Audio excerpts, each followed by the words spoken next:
Welcome to Educating to be Human, a podcast where we'll explore what it means to be human in today's world at the intersection of education, technology, and culture. I'm your host, Lisa Petrides, founder of the Institute for the Study of Knowledge Management and Education. Each week, I'll speak with people who are supporting transformative change in education today. That is, ordinary people creating extraordinary impact. Thank you very much for listening.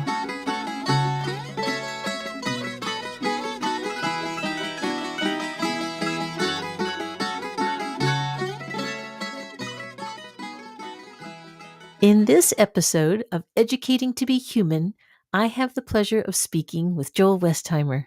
He is a professor of education at the University of Ottawa in Canada and a renowned expert on the role of education in a democratic society. Joel's work focuses on the importance of teaching democracy in our schools, fostering critical thinking, civic engagement, and a sense of community among students. As we know, as democracy faces increasing challenges in both the U.S. and around the globe, there has never been a more important time to talk about civic education and understand how to teach in a way that reflects our core democratic principles and fosters a greater sense of civic engagement and participation. So, Joel, welcome to the show. Thank you, Lisa. It's great to be here talking with you. Well, why I'm so glad you're here is because you've been doing this work, the whole role of schooling in democratic societies for several decades. And this question about democratic societies is more relevant and important than ever. So I'd love to hear your thoughts. What is the role of school in democratic societies today? Yeah, one way to start thinking about that is what is the role of schooling in any society? And of course, there's things that are common to schools in a democracy, in a totalitarian dictatorship, in a religious theocracy. All these schools teach subject matter. They all are going to teach fractions. They're all going to teach the composition of soil. They're going to teach how to balance equations in chemistry. They're going to teach a foreign language.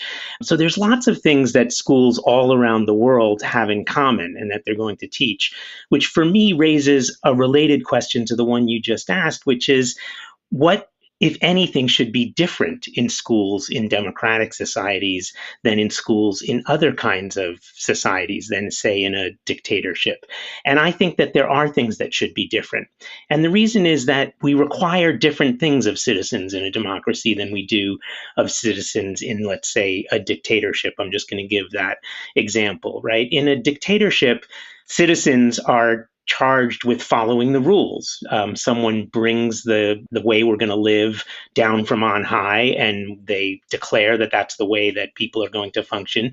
And people's job is to follow those rules and obey those as best they can. In a democracy, citizens have different responsibilities. In a democracy, we're supposed to participate in the great question of how should we live. We're supposed to participate in making decisions about the way that we all should live and the way that resources are distributed and the laws that are passed, the people that are elected. And so that requires a set of skills and dispositions and attitudes and a type of knowledge that other societies don't necessarily require of its citizens. So the role of schooling in a democratic society, I think, is to help prepare students not only to be able to make a living and to engage in productive work in society and to raise good families, but also to participate as effective citizens in a democratic society. And in fact, that is one of the historic missions of schools in the United States and Canada and in other places. It goes back to that famous Thomas Jefferson quote, which I'll paraphrase, but he said that if the people in a democratic society are not well educated enough to govern their own affairs, then the solution is not to take that power of governance away from them, but rather to educate them. right? So we don't take the power of governance away and give it to a king or to a dictator. We in a democratic society say people need to be well educated enough in how and when and why to participate in democratic governance to be able to do so effectively. And so that's a major goal of schooling in a democratic society. That makes so much sense. And I think today we have some real time threats to our democracy here in this country and around the world and other democratic societies. And I'm wondering what you attribute that to. Is it because we have diminishing commitments to democracy around our young people? Or how do you understand that today? Yeah, well, so first of all, we do have radically diminishing commitments to the notion of democracy across society, and it's particularly high among young people. So, for example, the number of young people that agree with the idea that it would be okay to live in a society with a strong leader who didn't have to deal with interference from legislature or courts, from Congress or courts, which is basically the definition of an autocracy. The number of young people that say that that would be okay has risen dramatically over the last 10 years. And so there's cause for concern for those of us who think democracy is important. But it's also understandable that young people are disenchanted with democracy because lately democracy has not delivered a lot of things that young people care about, things like addressing climate change or lack of affordable housing. We've had a Congress that's gridlocked, and we've had polarization that has made passing legislation virtually impossible around many things that young people care about. And so this disenchantment with democracy has filtered down through all levels of the system, and we now see record low levels of support for democratic institutions. And so when you asked before what the role of schooling in democratic society is, I think we both have to simultaneously improve those institutions to be more responsive to the kinds of things that we all care about and that young people care about in particular, and then also shore up the notion of the importance of democratic institutions and the importance of self-governance as compared to other systems of governance around the world. It's often been said, of course, that democracy is the worst form of government except for all the other ones. And to some extent, that's true. And we need to discuss those issues with young people and get their thoughts on them and get them involved in understanding the importance of democracy and what they find needs improving. Well, that certainly resonates with me. And my question then is, with all the polarization we see in our society, it would seem to me that this is the time our school should really be paying attention to this, helping our young people and young adults really understand how education is trying to make a more democratic and perhaps we would say a more humane society. Yeah, I think that's right. And there's certain things that schools need to do in particular that can address some of those goals. So when we think about the needs of citizens in a democratic society that might differ from the needs of citizens in other societies, I can name a few goals that I think schools should take on directly. I'll just address maybe three of those, but there are many more that I'm sure listeners can think about. But the first is that students in a democratic society need to really learn to ask difficult questions about the world around them, right? Because we're charged with improving that world, with coming together to make decisions about how to move forward. And so to do that, you have to ask questions about the world. You have to see that problems exist in the world and that those problems need our help in solving. So asking questions is a big thing. And sometimes those questions can be uncomfortable for adults in the room, but it's important to emphasize the importance of asking difficult questions.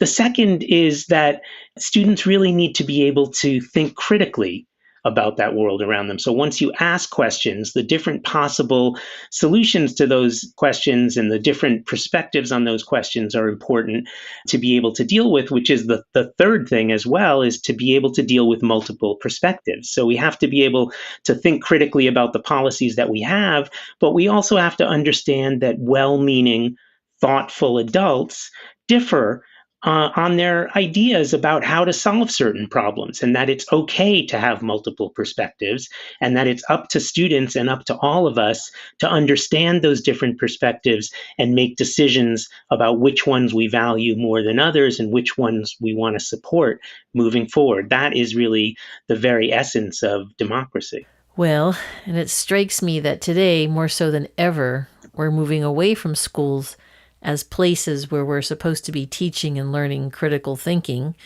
to places, for example, that do job training. I mean, certainly this is true in high schools and also in colleges, that success is measured by the jobs your graduates get. So while that's important, job training over critical thinking and managing difficult conversation really seems to be the emphasis today. Look, no one thinks that it's not important for students to be prepared to enter the work world and to be able to have gainful employment and support their families.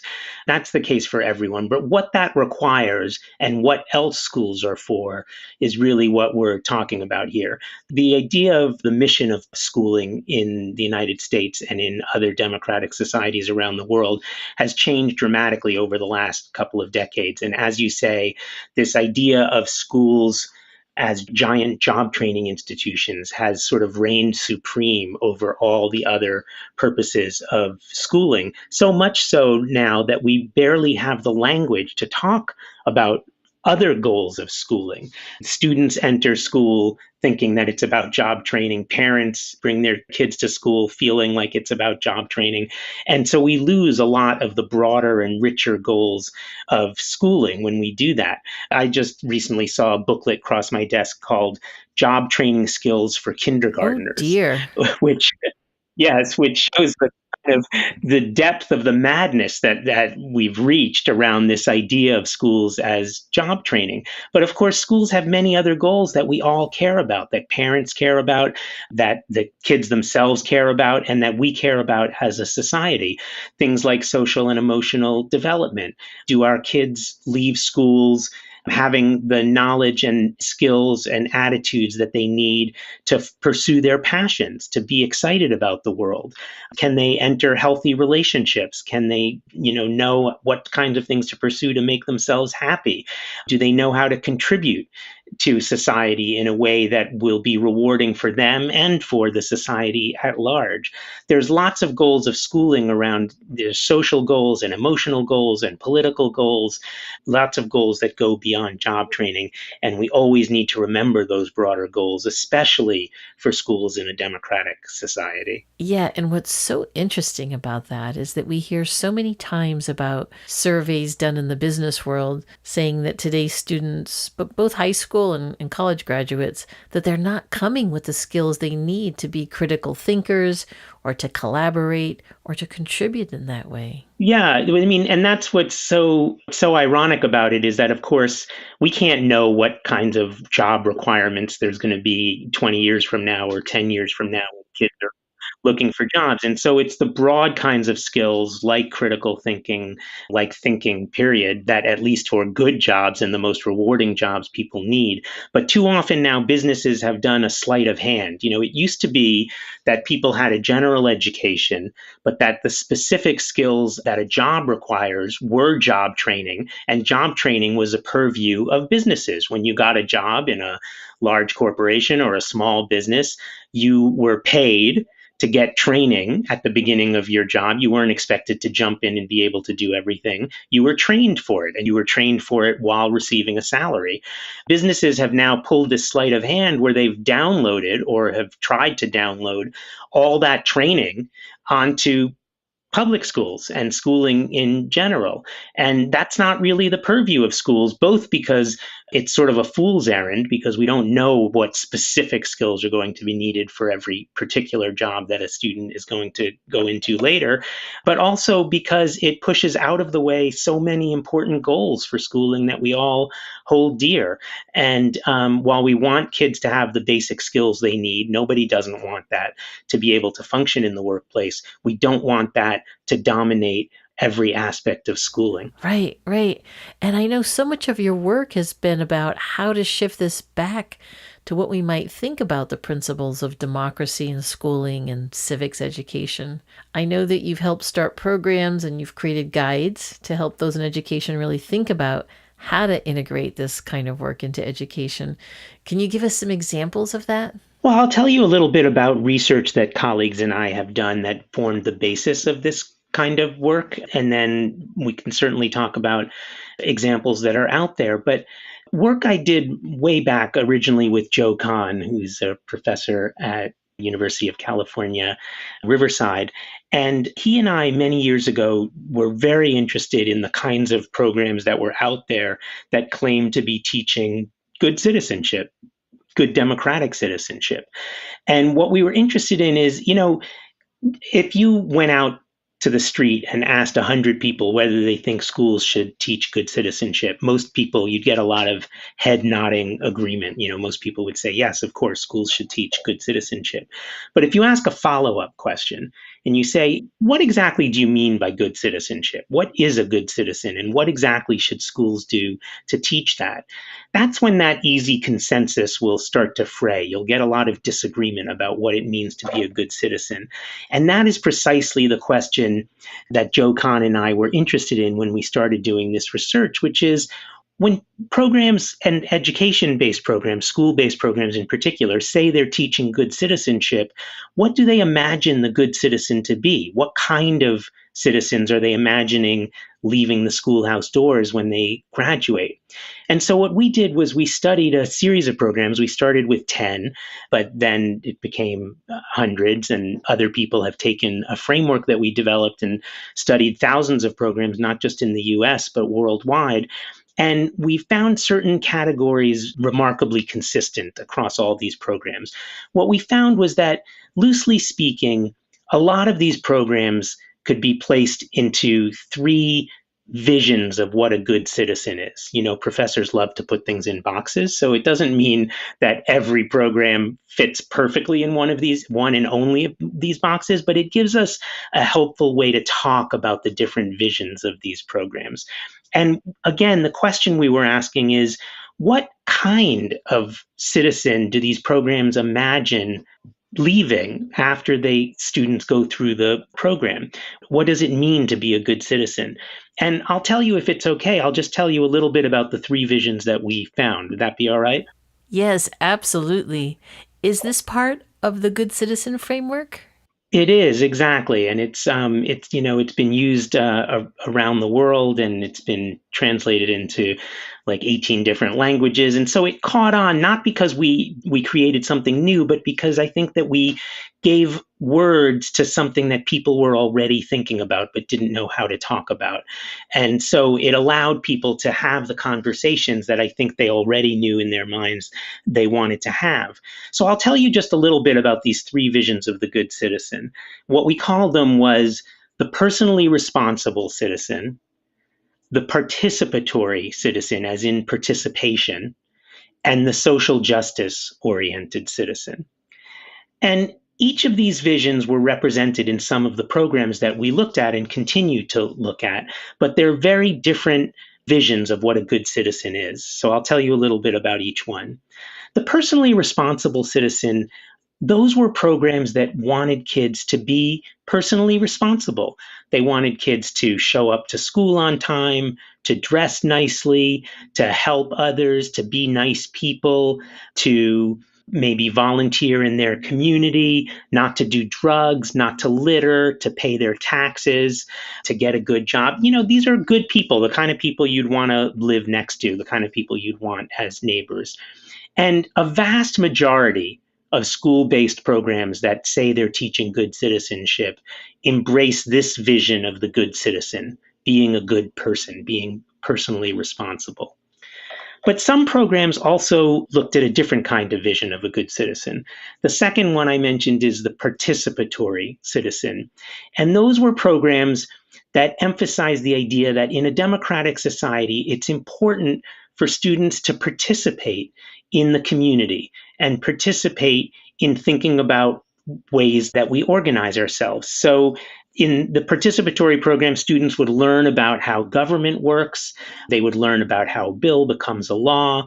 They would learn about how to get involved in their community and do things to help improve the community. So, for example, let's just take an example of if the participatory citizens were organizing a food drive to raise food for people who are hungry, then the personally responsible citizens, the ones I talked about before, they might be donating a can of food because they're really good people. So those are those two visions. But remember, I said there was a third one. And there were a fair number of programs that pursued this participation idea of good citizenship. The third vision that we saw, and the one least represented in school-based programs, was called the social justice-oriented citizen. These were programs that wanted kids to ask and think about the root causes of problems. They wanted them to know that there were problems in the world that need solving, but to think about what the root causes of those problems are and how to change them and how to address those problems.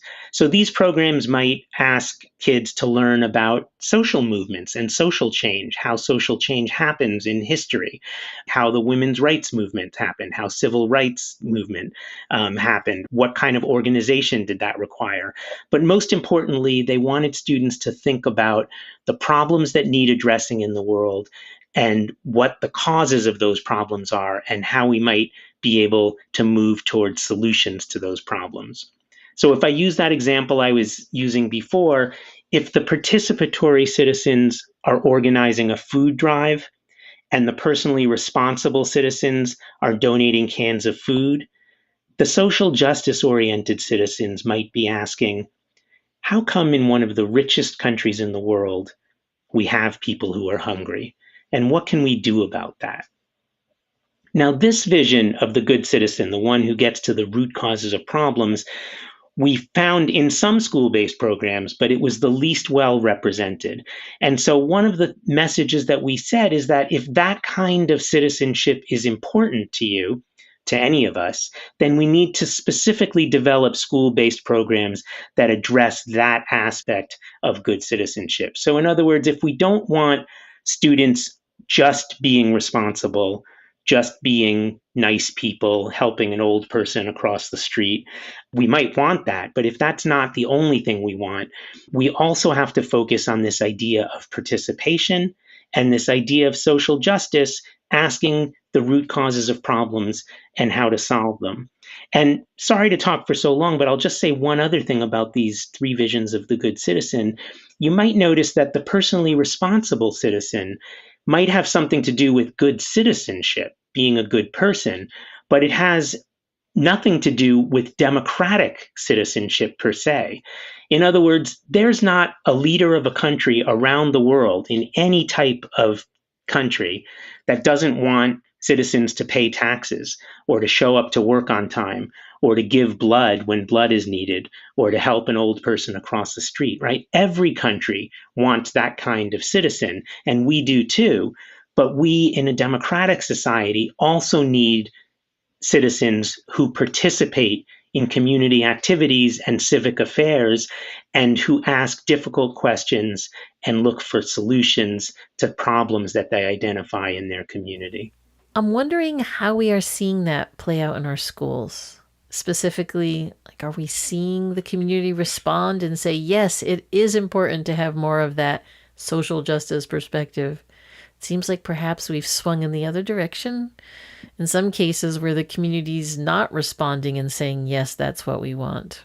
Yeah, I would say that it's split, but as a whole, school reform writ large has been moving in the other direction over the past couple of decades and maybe is ready to swing back. But something we haven't talked about yet and might be important to mention is the problems with our obsession in school reform right now with standardized testing and standardization across the curriculum. We've been emphasizing standardized testing in only two subject areas, math and literacy. And when we sort of hijack the whole curriculum for only preparation in those two subject areas, we lose a lot of what's rich about the broader school curriculum and a lot of what's important in other subject areas. No one thinks that it's not important for kids to learn to read and to write and to add numbers, right? There's no group called Parents and Educators Against Kids Knowing How to Read. Like there's no such there's no such group. We all think that's important, but most educators and most parents, frankly, think that that's not enough. That's not the only thing that schools should be teaching. But standardization is a problem because not because all standardized tests are bad or that we shouldn't do spot checks on the system and know what's being taught and where we need more work. The problem is that standardized tests measure such a narrow part of what's important about schooling. Even within the subject matters that they test, let's say in English and math, they're still measuring only a small portion of what's taught in those subject areas. I've never met an English teacher who said, "Oh yes, what's tested on those tests, that's everything that I teach. There's nothing else that I teach about other than what's on the SATs or what's on the ninth grade standardized exam." No, teaching is a much richer endeavor and enterprise than these standardized tests can capture. And that's partly because our testing technology is not that sophisticated yet. We're very good at telling whether students can add 2 plus 2 and get 4.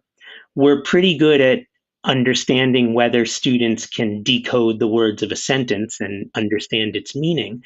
But we're less good at measuring other things that are very important to us, things like critical thinking, things like creativity, things like engagement and passion. So we all care that kids can learn to read and that they can decode those words of the sentence, but many people also care about, for example, kids learning how to understand what's worth reading and how that reading links to their life outside of school. The same with math. We want kids to be able to add numbers or get the correct change at a supermarket, but we want more than that. We want kids to be able to know what those numbers add up to.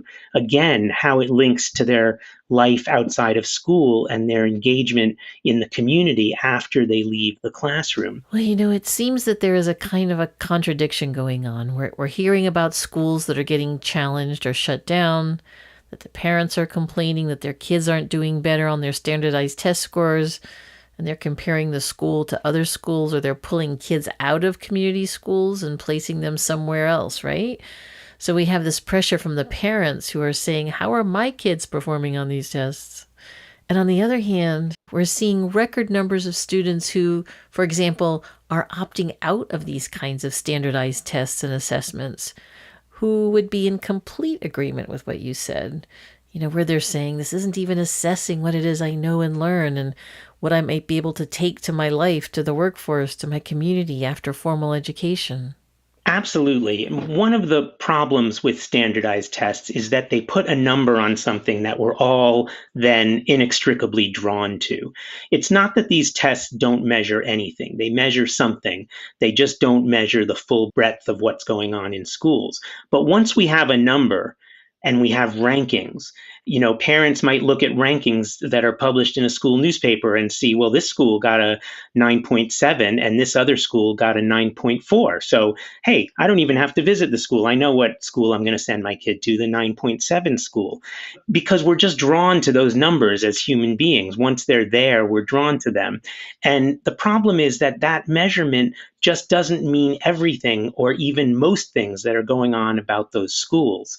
Because there's certain things that we can measure, we put numbers to those. The problem is that there's certain things we can't measure and we don't have numbers for those. So what happens is instead of measuring the things we care about, we start to care about the things that we can measure, and we're drawn to those numbers.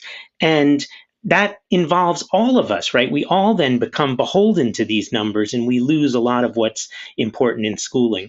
You mentioned, Lisa, the opt out movement, and that's really been a vast movement that's made a huge difference and that has maybe pushed the pendulum in the other direction because, frankly, parents were tired of their kids coming home in tears about the pressure of these tests and also realizing that these tests only measure certain things about school. And so, for anyone who doesn't know, these opt out movements allowed individual students. They sometimes were groups of students or classes, sometimes whole schools opted out, and sometimes even school districts opted out of these standardized tests when it was allowed to opt out sometimes, and even when it wasn't allowed. And that has put pressure on school reformers to maybe scale back on the omnipresence of these tests and testing all the time, because the testing ends up driving the curriculum. And that's the problem. What gets tested gets taught.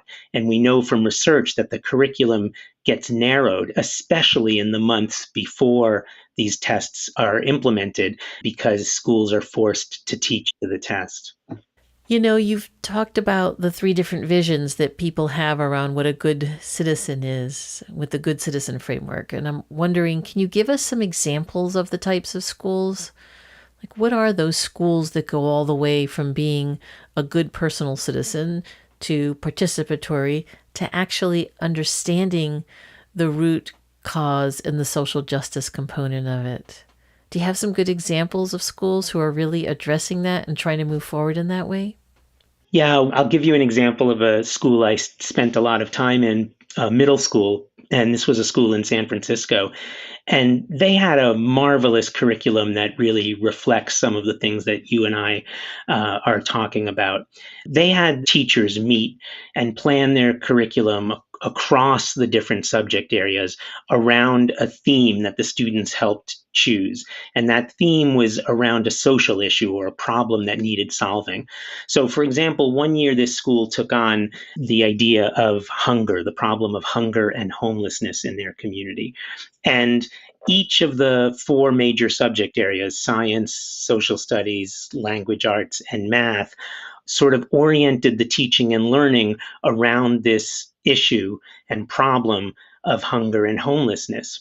The school had a roof that was unused on the school. And one of the things they did was they built a community garden on the roof, but the students helped build it. So the math teacher did geometry with, constructing these boxes and figuring out how much soil would be in volume and so forth. The science teacher had the students study soil composition and the sunlight needed and plant growth and so forth. The social studies teacher, of course, had students engaged with issues of hunger and the history of hunger and homelessness in the community. And the language arts teacher had students read books about these issues and novels that raised issues of hunger and homelessness. And they all came together around this curriculum. It didn't mean that every class was oriented only around this issue, but it meant that in the background, this issue was always there, and students were always sort of drawn back in to engaging with this issue.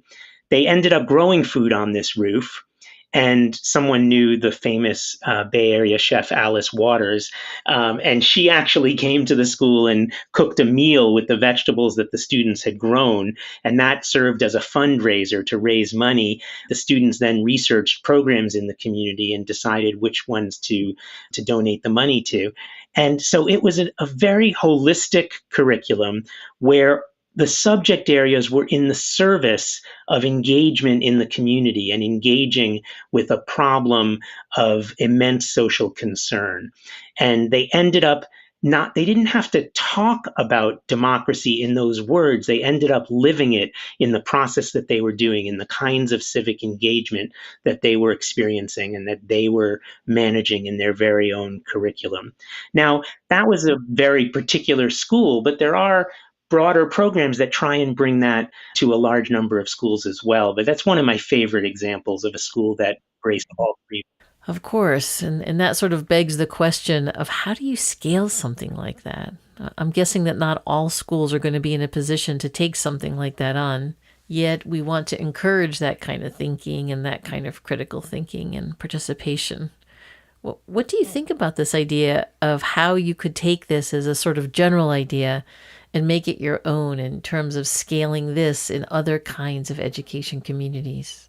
So the program I described was the brainchild of several teachers at that school. And so it's a really good example of a kind of local initiative that was not scaled up, that was, brought to that school, although then other schools did end up copying their model and it did actually scale up a bit. But there's also a lot of national programs that try and do work.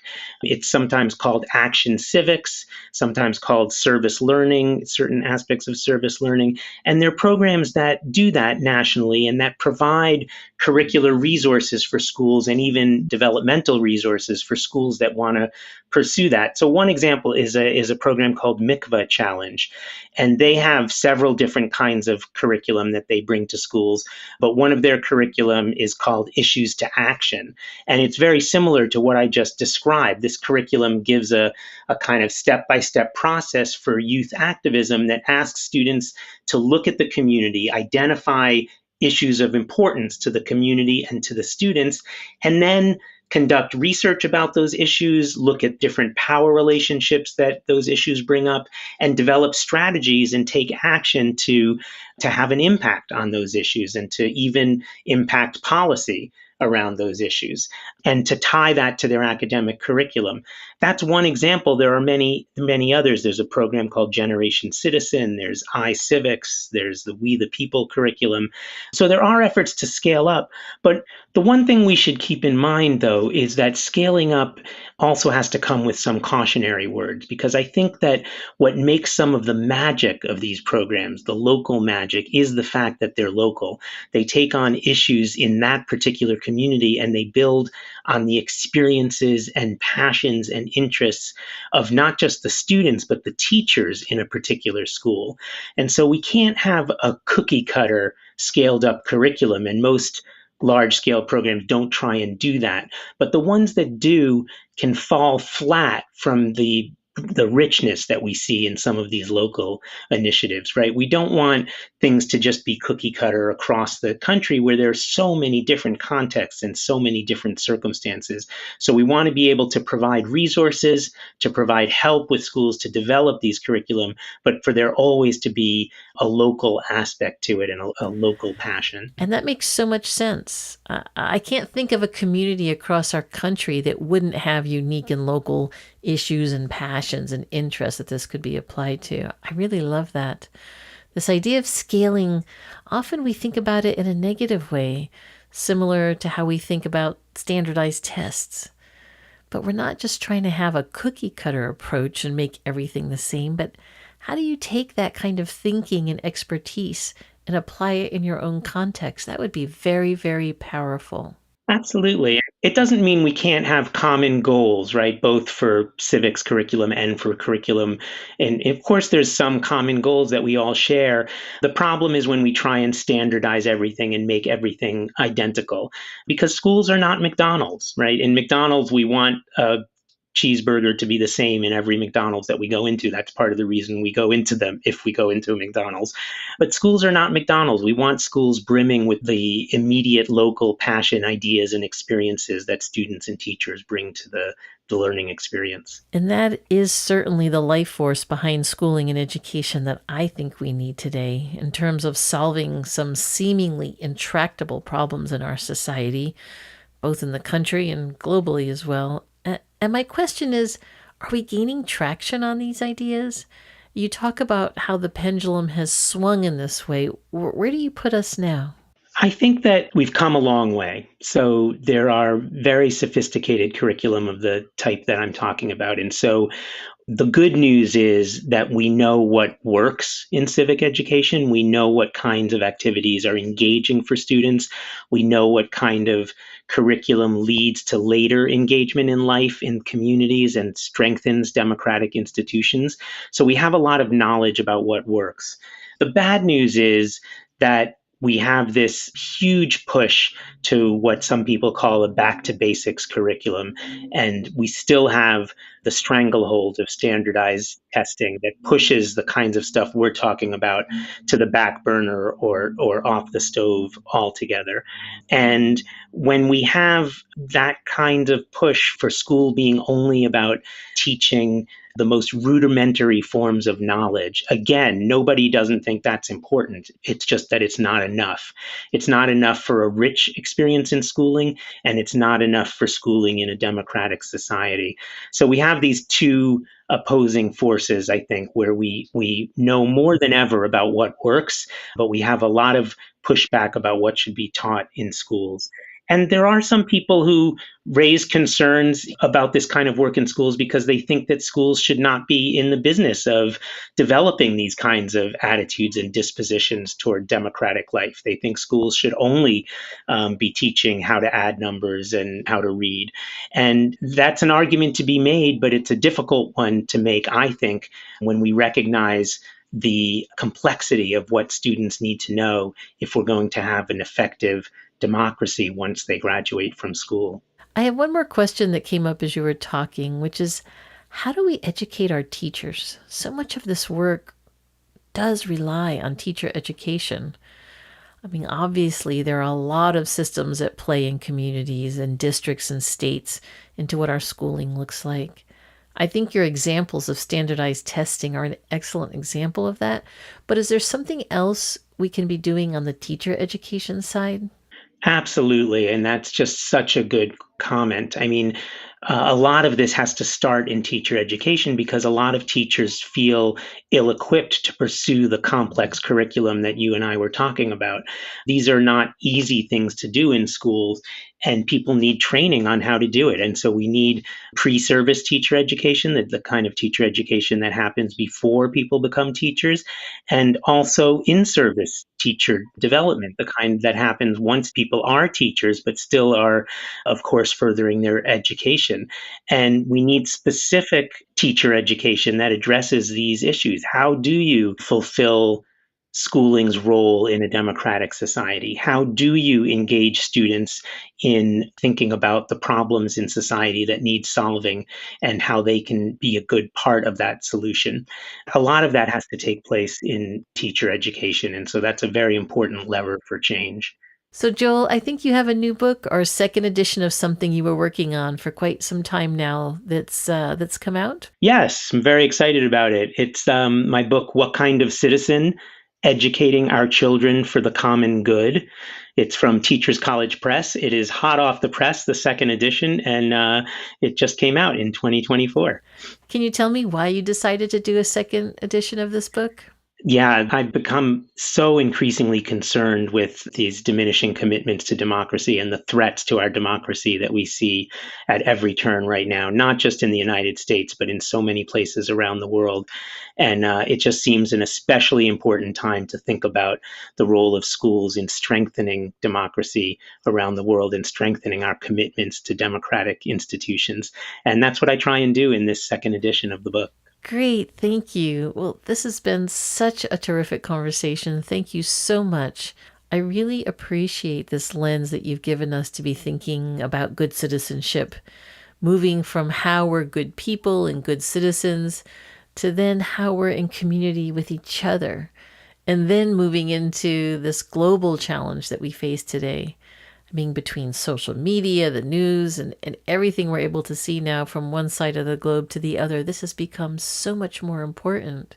And I might argue a little differently than you did and say that whether you are in a democratic society or not, how we are good citizens and good people and how we interact with our community and participate to how we can address some of the global challenges that we are faced with is really more important than ever. So thank you so much. Thank you, everybody, for listening to the show this week. This has been Lisa Petrides with Educating to Be Human. If you enjoy our show, please rate and review us on Apple, Spotify, or wherever you listen to your podcasts. You can access our show notes for links and information on our guests. And don't forget to follow us on Instagram and Twitter at Edu2Be-Human. That is EDU to be human. This podcast was created by Lisa Petrides and produced by Eleni Theros. Educating to Be Human is recorded by Nathan Sherman and edited by Ty Mayer.